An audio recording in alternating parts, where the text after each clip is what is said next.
بسم اللہ الرحمن الرحیم دوستو، جن دوستوں کا برج اکرب ہے، ستارہ ان کا مریخ ہے، یہ جو سال 2025 ہے اس کے آغاز سے ہی مریخ اور پلوٹو کی آپس میں نحس نظر ہوگی، تو بہت سارے لوگوں کی زندگی میں آغاز سے ہی مشکلات ہوں گی، کیونکہ ان کا زائچے میں ان کا ستارہ 10ویں خانے میں بیٹھا ہوا ریورس حالت میں پلوٹو کے ساتھ نحس نظر ملا رہا ہے،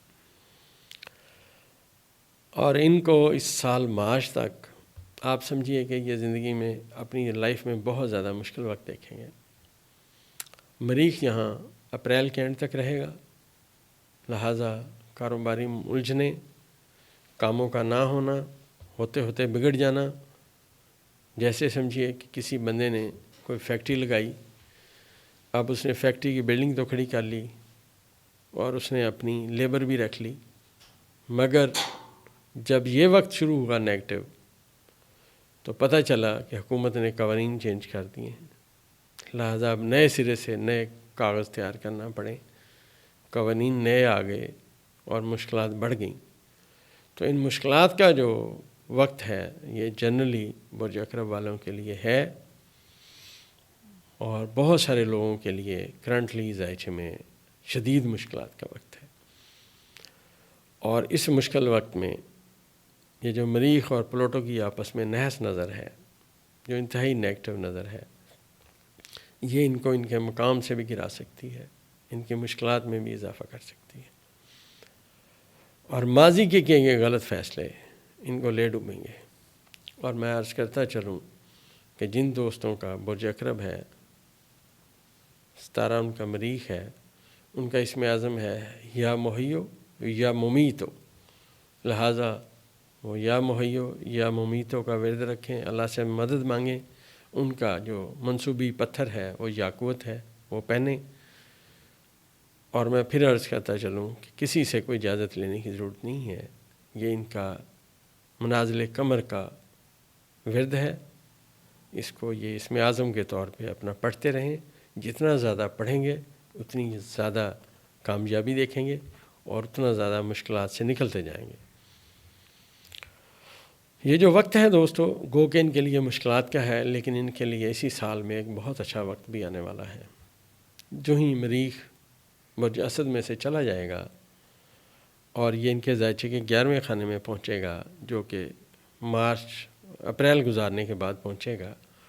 اور جون میں ان کی فنانس کا جو ستارہ ہے یا ان کے فیوچر کا جو ستارہ ہے مشتری، وہ بادشاہت کے خانے میں آ جائے گا۔ اب جو ہی وہ بادشاہت کے خانے میں آئے گا تو رکے ہوئے منصوبے دوبارہ سے چل پڑیں گے۔ وہ جو میں نے عرض کیا کہ حکومت نے قوانین تبدیل کیے اور آپ ان الجھنوں کا شکار ہوئے، اب وہ الجھنیں ختم ہو جائیں گی، اور جو فیکٹری آپ نے لگائی تھی، رکاوٹیں اس کی آپ عبور کر گئے، اب وہ پروڈکشن دے گی اور آپ کا فیوچر بہتر کرے گی۔ ماضی میں مشکل وقت آیا، جیسے میں عرض کر رہا ہوں کہ اس سال آغاز سال سے ہی مریخ اور پلوٹو کی نحس نظر ہے،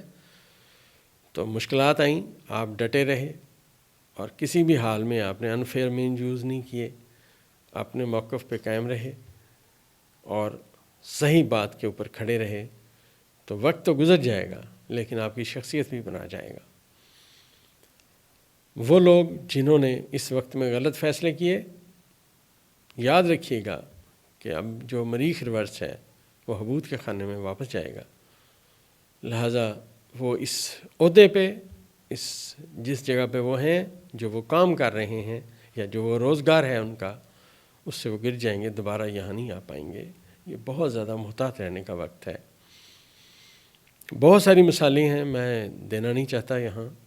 آنے والے وقت میں مریخ کے حوالے سے میں اپنی ویڈیو اپلوڈ کروں گا، ایک وقت آئے گا تو میں آپ کو بتاؤں گا میں نے اسے کیا ریڈ کیا اور کیا اس سے دیکھا۔ بہرحال برج اکرب والوں کو بہت محتاط رہنا چاہیے، اپنے فیوچر کو دیکھیں، قدرت نے آپ کو جہاں پہنچا دیا ہے یہ بڑی نایاب جگہ ہے، یہیں پہ رہیں، یہ نہ سمجھیں کہ کچھ نہیں ہوگا، آنے والے طوفان کا آپ کو اندازہ نہیں ہے۔ اگر آپ یہاں کھڑے رہے تو وہ جو سیلاب آئے گا اس میں آپ کو قیمتی چیزیں بھی مل سکتی ہیں، لیکن اگر آپ سیلاب میں یہاں بہہ گئے اور آپ نے غلط فیصلے کیے تو اب ڈوبنا آپ کا مقدر ہے۔ اب آپ اس سے آگے نہیں جائیں گے۔ ذائچے میں جو تبدیلی ہے بروج کے اندر جو ستارے بدل رہے ہیں، ان میں نے عرض کیا کہ مشتری اور زحل اور نیپچون 3 بڑے ستارے اپنے برج چینج کر رہے ہیں۔ ان کے ذائچے میں، برج اقرب والوں کے ذائچے میں اب جو نیپچون ہے آنے والے بہت وقت کے لیے ایک چھٹے خانے میں آ جائے گا، ان کی صحت میں خرابی کی سمت میں باتیں لائے گا، اور یہاں پہ وہ لوگ جو ان کے دشمن ہوں گے وہ طاقتور ہو جائیں گے اور وہ ان کے لیے مشکلات کا ایک باب کھول دیں گے۔ اور یہ جو برج اقرب والے ہیں ان سے میں عرض کرتا چلوں کہ بہت سوچ سمجھ کے دوست بنائیں، آنے والا وقت ہرگز اچھا نہیں ہے، اپنی صحت کا بہت زیادہ خیال رکھیں، اپنا راز کسی سے شیئر نہ کریں۔ ویسے برج اقرب والے لوگ اپنا راز کسی سے شیئر کرتے بھی نہیں ہیں، اپنے کام سے کام رکھتے ہیں، لیکن کیونکہ ستارے چینج ہوں گے، جو نیپچون ہے ان کے ذائچے کے چھٹے خانے میں آئے گا، ان کے لیے بہت محتاط رہنے کا وقت ہے۔ اپنی صحت پہ بہت زیادہ خیال رکھیں، اپنا راز کسی کے ساتھ شیئر نہ کریں، اور جو آپ ہیں وہی رہیں، اپنی حد اپنی لمٹ کو کراس نہ کیجیے گا، ورنہ آنے والے کئی سالوں میں آپ کو اس کا خمیازہ بھگتنا پڑے گا۔ جنہوں نے صحیح وقت میں صحیح فیصلہ کیا وہ انشاءاللہ کامیاب ہوں گے، اور ان کے جو فنانس کا میں نے عرض کیا اور فیوچر کا جو ستارہ مشتری ہے وہ بادشاہت کے خانے میں آئے گا، لہٰذا ان کی فنانس اور ان کا فیوچر بہتر ہوتا جائے گا۔ مشتری ان کے ذائچے کے فنانس کا ستارہ ہے جو 13 سال بعد اپنے بادشاہت کے خانے میں آئے گا، اور یہ جو ان کا خانہ ہے برج اقرب کا، یہ 9واں خانہ ہے، لہٰذا بہت سارے برج اقرب کے لوگ آنے والے اس سال میں بیرون ملک سفر کریں گے، زیادہ تر لوگ عمرہ اور حج کی سعادت انشاءاللہ حاصل کریں گے، روحانی طور پہ مضبوط ہوں گے۔ روحانیت میں جن لوگوں نے محنتیں کی ہیں اب برج اقرب والوں کو ان کا صلہ ملنا شروع ہوگا، اور یہ برج اقرب کے واحد لوگ ہیں جو اللہ کی یاد میں مگن اور اکیلی جگہ رہنا پسند کرتے ہیں، ان کے لیے بہت اچھا وقت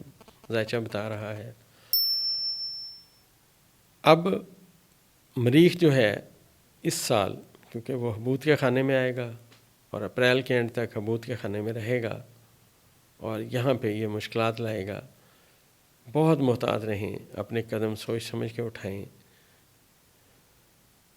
لیکن وہیں پہ اس سال جولائی میں ان کے ذائچے میں 9ویں خانے میں سورج کا اور مشتری کا کران ہوگا۔ یہ جو 9ویں خانے میں کران ہوگا یہ بڑا اسٹرانگ ہوگا۔ یہ آنے والا وقت انشاءاللہ بیرون ملک کی سمت سے ان کو مدد لائے گا، اور وہ تمام چیزیں ان کے ذائچے میں پازیٹیو ہوں گی جو بیرون ملک سے تعلق رکھیں گی۔ ان کی زمین، ان کی جائیداد سے بھی ان کو فائدہ ہوگا، اور بہت سارے لوگ جو زمیندارہ سے تعلق رکھتے ہیں برج اقرب والے، وہ اپنی خوشحالی دیکھیں گے، اور وہ بھی بہت سارے انڈسٹریلسٹ جو برج اقرب کے مالک ہیں، جو ایسی چیزوں کا کام کرتے ہیں جو اسی زمین میں پیدا ہوتی ہیں، ان کے لیے بھی بہت اچھا وقت آئے گا۔ محتاط رہنے کی اس لیے میں بات کر رہا ہوں کہ اس پورے سال میں ان کا ستارہ حبوط کے خانے میں شروع میں رہے گا، وہاں سے نکلے گا، مشکلات دیکھے گا، پھر ان کے ذائچے کے 11ویں خانے میں آئے گا، اور جو ہی 11ویں سے 12ویں میں جائے گا پھر ان کے لیے مشکلات آئیں گی۔ لہٰذا جنرلی یہ سال برج اقرب والوں کو یہ سمجھا رہا ہے کہ اپنی سوچ سمجھ کو ٹھیک رکھیں، ضد اور انا کو ایک طرف کر دیں، اور جلد بازی نہ کریں، جو قدم اٹھائیں بہت سوچ سمجھ کے اٹھائیں۔ جلد بازی میں کیے گئے فیصلے اب آپ کو مشکلات کی سمت میں لائیں گے۔ مریخ جو ہے ان کے ذائچے میں 12ویں خانے میں آئے گا، اور 12ویں خانے میں نے عرض کیا کہ ستارہ بہت کمزور ہوتا ہے، لہٰذا جنرلی اس سال میں پازیٹیو ٹائم بھی ہے برج اقرب والوں کے لیے، لیکن نیگیٹو ٹائم بھی ہے۔ جس نے اپنے فیصلے درست کیے ان کے لیے اچھا وقت آئے گا، جنہوں نے جلد بازی کی اور اپنے اختیارات کا غلط استعمال کیا اپنے کاروبار کو کاروبار نہ سمجھا، وہ مشکلات دیکھیں گے۔